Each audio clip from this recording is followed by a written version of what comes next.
University of California, Mark Yudof, offered the following advice to his successor. You need to be like bamboo. You need to bend, but you can't break.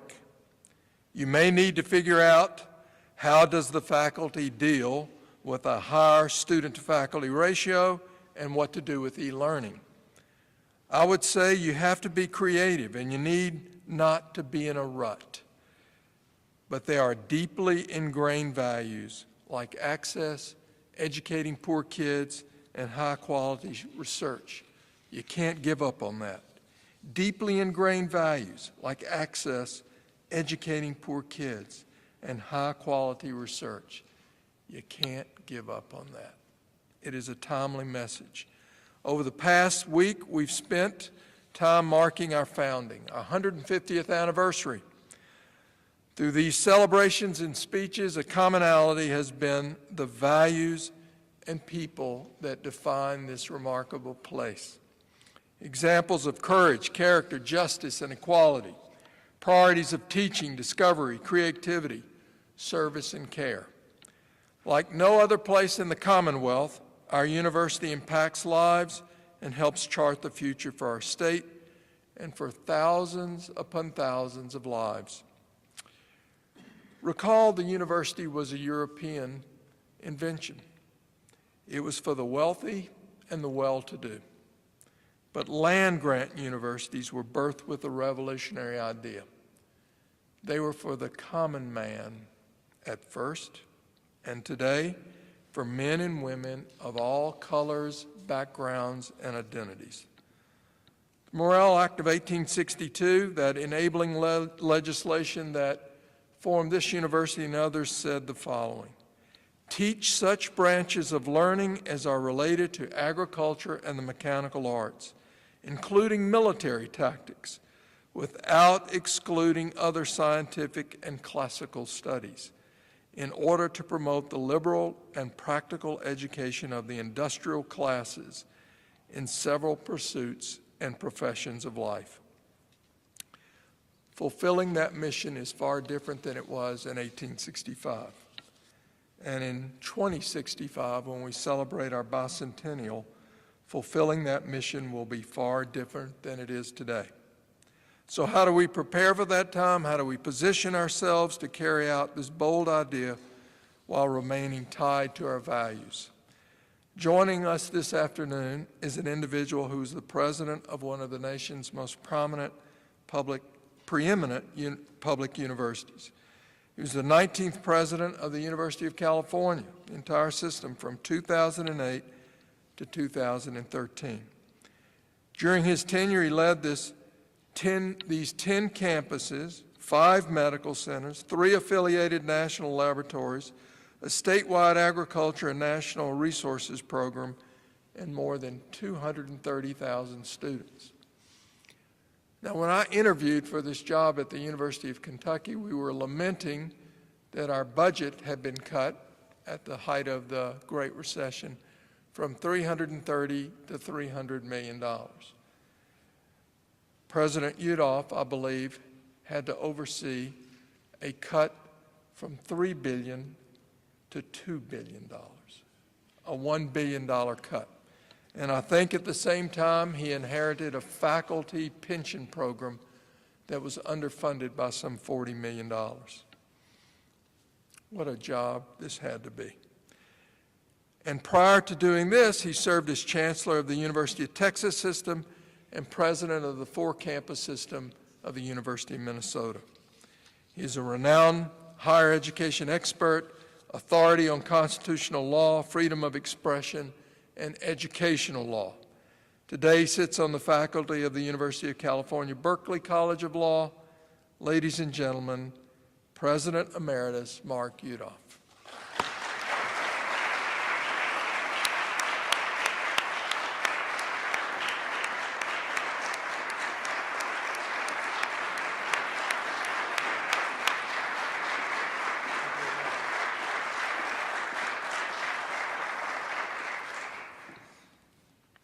President Capelluto, I want to thank you, and I want to thank your colleagues and Paul and many others for the warm welcome. It's completely dark out there now, so it looks full to me. And I'm honored by the opportunity to speak to faculty members and students and others at the University of Kentucky on the occasion of your Sesquicentennial. This is my first trip to Lexington and the beautiful University of Kentucky campus. I believe I won't wait another 150 years before coming again. This university has been blessed by outstanding visionary leaders, people of the stature of John Bryan Bowman, James K. Patterson, Charles Wethington, Lee Todd, and of course, Eli Capilouto. They nurtured one of the nation's great land-grant institutions. And recall that this university was established during a time of national turmoil and dislocation, but true to its sort of native son, wandering native son, Abraham Lincoln. It survived and it prospered. So I think the people of Kentucky ought to be very, very proud of this institution. And as I visited the campus and I saw the $1.2 billion in new facilities, the expansion of the residence halls, the medical complex, the brilliant record of enrolling low-income students, and an outstanding faculty doing outstanding research, I was very, very impressed with the progress. I've always felt a bit of connection to Kentucky. I taught constitutional law, and that's when I made a respectable living. And I was much influenced by the first Justice Harlan and Justice Louis Brandeis. And I regularly teach the Kentucky School Finance cases in my education law course. And most importantly, as a diehard fan of the Philadelphia Phillies, I can never forget Jim Bunning, not your United States Senator, but the indefatigable pitcher for America's team. As for myself, I have to tell you I'm a law professor by training. I'm accustomed to convoluted arguments and extensive footnotes. I will leave the footnotes out today. And I admit that I'm a Philadelphia lawyer. Now, why is that meaningful to you? It's because as a Philadelphia lawyer, many have said that my speeches are like Russian novels. They're long, they're tedious, and everybody dies in the end.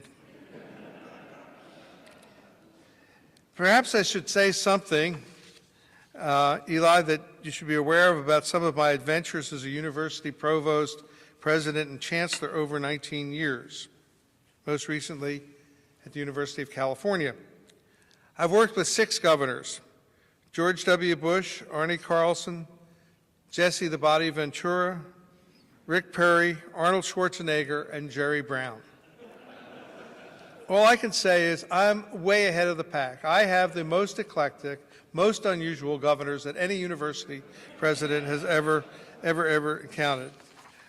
And I intend to write my memoirs. I hope you'll all buy my tell-all memoirs, and I will describe how each of them had their own particular way of approaching the world. And I've had memorable moments in my administrative career. I blew up a parking garage, yelling "fire in the hole." I tried to get the media out there, but they wouldn't stand in there. I don't know why. There were no casualties. I released a rejuvenated eagle from the top of a building. I was mortally afraid it would hit the pavement and not soar, but luckily it soared. I drove a steamroller and a farm tractor without maiming anyone. I held a small human brain in my hand at a state fair, probably that of a long-gone university administrator, and later indulged in eating mashed potatoes on a stick, very sloppy. My spouse and I mostly lived in university housing, and we endured both fire and flood at our home, and twice cars caught fire near our house. Quite suspicious. Protesters built a teepee adjacent to our house in Minneapolis. To their disappointment, I opined that I liked it better than many of the homes in my neighborhood. At UC, which has its own rules, I was falsely imprisoned in a building surrounded by protesters 3 times, and I have been chased by energetic demonstrators across tennis courts, hotel lobbies, and agricultural fields. One group even put a likeness of me on billboards at the Oakland airport to protest my position on labor contract negotiations. So I say, particularly the young people out here today, if you want to have more fun than most Americans, go for a high-level university post. It's more exciting and probably more dangerous than the FBI. and I can attest to this personally. Bearing this in mind, I want to address many of the challenges confronting higher education. Most of these remarks, they always say good judgment comes from bad judgment. Well, I'm hoping this is the good judgment that comes from my past acts of bad judgment. And they'll be brief for obvious reasons. As many have said of me, I'm a person who is not only dull himself, but brings out dullness in other people. The major problem confronting higher education today has been called by some prominent economists the cost disease. Higher education is labor-intensive. People associate quality with smaller classes and more face time with the professors. Even public universities aspire to achieve the intimacy and the student-faculty ratio of distinguished private universities like Chicago or Harvard or Stanford. If the professors reside in research universities, as they do at the University of Kentucky, the expense is exacerbated by the need for higher compensation to be competitive. It's something not widely understood, but it is a rare breed that is both able to disseminate knowledge and to discover knowledge. And those people almost always are at a premium. And it's also more costly because of the structures needed and the teaching loads that are needed in order to facilitate faculty research. And so far, it may change over time. Technology has not easily substituted itself for the talents of labor, though many experiments are being undertaken. A complication of all this is that all the stakeholders in universities are not on the same wavelength. As my friend Nick Lehman, who used to be at Columbia, I guess still is, he said there are two non-congruent ideals of higher education. With only few exceptions, most stakeholders who provide resources to universities, including parents, students, alumni, donors, legislatures, businesses, and foundations, believe they are paying for skills-conferring, teacher-centric, teaching-centric institutions. But most of the senior leaders of universities believe that the institution's core mission is research. With these labor-intensive missions combined with service, the cost of higher education rises over time. And remember, unlike buying a shirt or even sometimes an automobile, the overwhelming majority of people cannot afford to go offshore for this service. They're onshore. It is thus very hard to reduce cost and render higher education more efficient. And if this description reminds you of something else close to home, the other traditional example of a service with a cost disease is medical care. And think of the difficulties of controlling costs there and producing more efficiencies. If you want a deeper understanding of the cost disease, think about a symphony orchestra that wants to reduce its cost of putting on a concert, say Mozart's clarinet concerto. The orchestra manager, of necessity, a bean counter, informs the maestro musicians that it is imperative to reduce cost. Perhaps the performing arts subsidy from the state and local government has gone down. Wage and health insurance costs for the members of the orchestra continue to go up. She would like to increase ticket prices, but there's a great fear of an adverse public reaction. And further, she also fears that if you raise the ticket prices, access by low and middle income people to the concerts would be jeopardized. So she offers a number of solutions to the orchestra and to the conductor. She says, why not reduce the size of the orchestra? Why do you need so many horns and violins? Hire less talented and experienced musicians. Pay the musicians and staff less money. Fire the marketing and development staff. Refrain from long-term contracts with musicians. Fill out the orchestra on the spot market, sort of pick them up on the sidewalk before the concerts. Play in larger venues. And of course, videotape the concerts so larger audiences can enjoy the concert on multiple dates. And of course, the orchestra members would be shocked by all that. They know that their costs of living are going up, that the grocery store, housing, durable goods, health care. But the truth is, it is extremely difficult to offset higher wages for a symphony orchestra with savings in terms of efficiency. Symphony orchestras don't work that way. What is a more efficient production of a concerto or a symphony? It's not like producing more cars or more powerful computers on an assembly line. And if you think what I'm saying is sort of off base here, you read regularly in the newspapers where many of these things I've talked about are being proposed for symphony orchestras all over the country, and they're very similar proposals for higher education in terms of the types of people that are hired, the size of the teaching faculty, the talents that are needed to staff the professoriate and all the like. And of course, we have a revolution where not videotaping, but online learning is thought to be desirable. What is different today, education has always been like this, but what is different today is there is less tolerance of the cost disease in higher education than in past decades.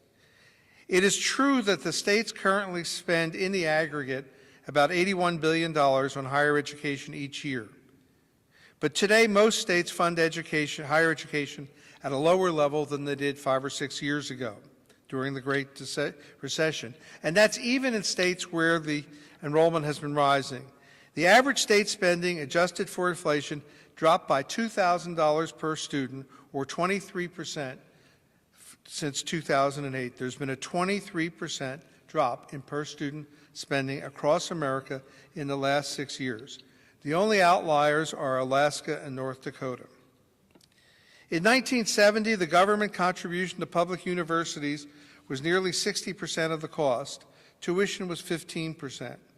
That figure is in the course of being reversed, with tuition getting a larger and larger share of the state university's budget, and with the appropriations from the legislature getting less and less.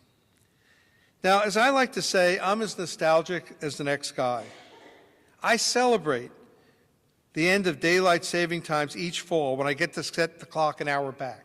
That's a good day for me. Out of loyalty to memory, I still carry a comb. But our world is different. The next 10 years, in my judgment, are not likely to be much better. Why is that? Why is state funding not keeping up? Why do efforts to re-educate the legislatures across the country result in few restorations of past funding? Why the calls for fundamental changes in higher ed? Why do some miscreant entrepreneurs advise young people not to go to college? Why the attempts to put constructive accountability measures on steroids? There do need to be fundamental changes, and I'll talk about that. But what explains the present predicament? I think the causes are largely systemic. One set of reasons is demographic.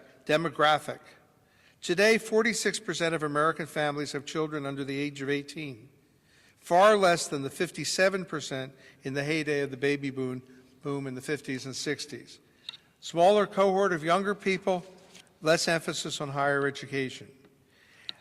An aging population understandably gives preference to other things: healthcare, Social Security, and locking up the bad guys. One study concluded recently that senior citizens now receive 7 times the federal benefits that American children do. 7 times. It's not that there's no luster on higher education, but the luster is diminishing in this competition for resources in an aging demographic. And where increasingly the children and young adults who need our support are Hispanic and poor, the tendency is to eschew responsibility for other people's children. In my view, that's just wrong. In my view, that's myopic, but that is part of the reality. The decline in the sense of commonwealth or common purpose across America is another critical element. In broad terms, there appears to be a decline in support of public goods and an eroding privatization. Most goods, like education, are a hybrid. They're both public and private. Tax dollars provide a portion of the cost. Families and students provide another portion. And remember, 73% of all undergraduate students in America attend public universities and community colleges. And there are mutual benefits. But in my judgment, the pendulum has swung too far.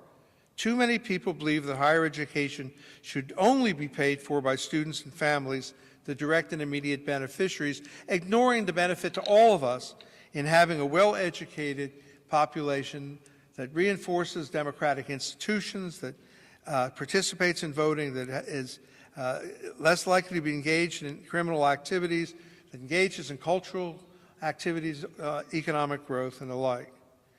And I won't go into the long litany, but higher education is not alone in this privatization.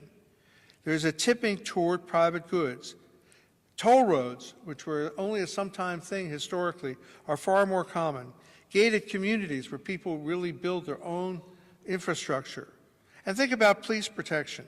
In America, there are over 1 million private security personnel. There are less than 900,000 sworn law enforcement officers in the United States. There are more private cops than there are public cops.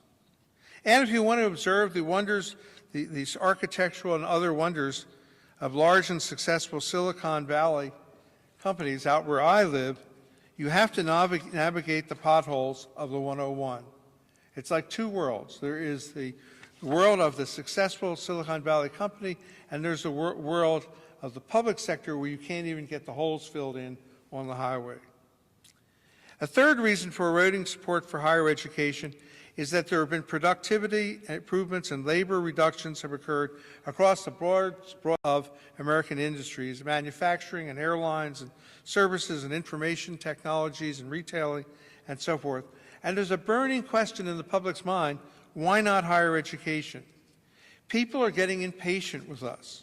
They're saying, I changed at my job, my company changed. We get along with fewer people. Why can't you? Why are you education?